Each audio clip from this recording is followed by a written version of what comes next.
Hey everybody, Dr. Chris Dost here. Welcome back to my channel, Biblical Languages and Literature. This video is the fourth and final video in Unit 1 of my new Hebrew course, which is based on the Hebrew grammar that I'm currently writing. If you're interested in watching all of these videos in their entirety, head on over to my Patreon channel. The link is in the description down below. By becoming a Patreon subscriber, you enable me to continue making these videos for you. I really appreciate your support. Please be sure to click the like button. I'd like to get this video to 100 likes. And in addition, I'm trying to get this YouTube channel monetized, so by watching as many videos as you're willing to, it helps me to hit that goal quicker. All right, let's get started. So as I mentioned before, our exegetical insight for chapter 1 of the Hebrew grammar comes from Amos chapter 8, verses 1 through 2. But before we jump into the text of Amos itself, I want to talk about the word exegetical and what that actually means. So in biblical interpretation, it's common to encounter the word exegesis. So the word exegesis comes from the Greek word exegeomai, or if you're using Erasmian pronunciation, exegeomai, which means to interpret or to translate, but literally to lead out, And the cognate noun, exegesis, means interpretation or translation.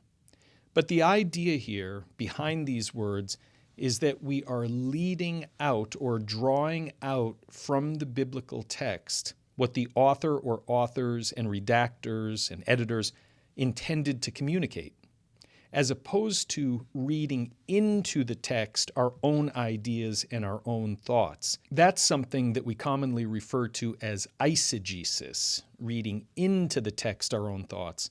What we're doing here is exegesis, which means it's the attempt to draw out from the text what the original authors and editors intended to communicate. It's very much a historical approach. So with that in mind, let's look at our exegetical insight today, which comes from Amos chapter 8, verses 1 through 2. So Amos is one of the best-known minor prophets in the Old Testament or Hebrew Bible, and it has 9 chapters. Amos 7 to 9, chapter 7 through 9, contains 5 visions that God shows to the prophet, each pertaining to the impending doom of the northern kingdom of Israel in the 8th century BC. So Amos is one of the 8th century prophets. There are 4 8th century writing prophets, if you will, in the Hebrew Bible or Old Testament. And these include Isaiah, Micah, Hosea, and Amos. 2 of them, Isaiah and Micah, concern the southern kingdom of Judah. Amos and Hosea concern the northern kingdom of Israel.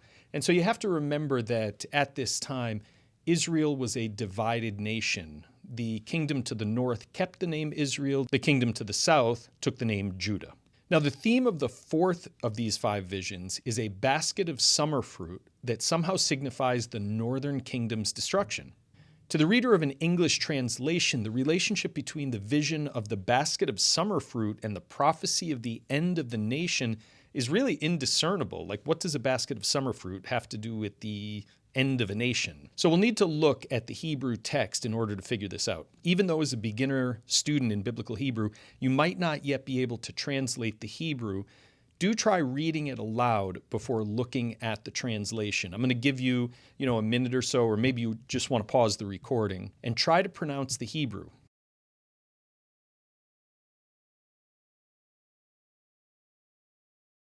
So the text reads, Ko hirani Adonai Elohim, v'hinei kluv Qayitz. That's verse 1. Ko hirani Adonai Elohim, v'hinei kluv Qayitz. Now, if you're new to Hebrew, you might say, hey, wait a second, I don't see the word Elohim in there. Just keep in mind that when we have the word Adonai plus Yud He Vav He, we call that the tetragram. Historically, that would have been pronounced something like Yahweh, God's personal name. In Jewish tradition, we will read this as Adonai Elohim. We use the word Elohim for God instead of God's personal name. And this custom of not pronouncing God's personal name from historical sources seems to have gotten traction, really became well established in Israel around the 3rd century BC. But anyways, we read this, Ko hirani Adonai Elohim v'hinei kluv Qayitz. Vayomer, ma ata roe Amos, ואומר, כלוב קיץ, ויאמר אדוני אלי, בא הקץ אל עמי ישראל, לא אוסיף עוד עבור לו. And this can be translated, this is what the Lord God showed me. Now behold, there was a basket of summer fruit. Then he said, What do you see, Amos? And I said, A basket of summer fruit. Then the Lord said to me, The end has come upon my people Israel. I will no longer pass over them. Now you may have noticed that there are two terms that sound familiar. The term Qayitz, which means summer fruit, and the term Qetz, which means end. Now in the north, as opposed to the south, both summer fruit and end were both pronounced Qayitz. Thus, it is reasonable to suppose that when Amos preached in the north, he used this wordplay to drive home his message. This rhetorical technique is employed elsewhere in the Hebrew Bible. Let's have a look at Jeremiah chapter 1, verses 11 through 12. And just for pronunciation practice, let's try to read the Hebrew out loud. You can pause the recording if you want. And then I'll provide the translation. ויהי דבר אדוני אלי לאמור, מה אתה רואה ירמיהו? ואומר, מקל שקד אני רואה. ויאמר אדוני אלי, היטבת לראות, כי שוקד אני על דברי לעשותו. All right, well, that brings us to the end of our video. I'd love to know what you think about this. Are you interested in seeing more videos on exegetical insights on the Old Testament? Do you like these videos on why Hebrew matters and how we use it in biblical interpretation? If so, please be sure to leave me a comment below. All right, see you in the next video, everybody. Bye-bye.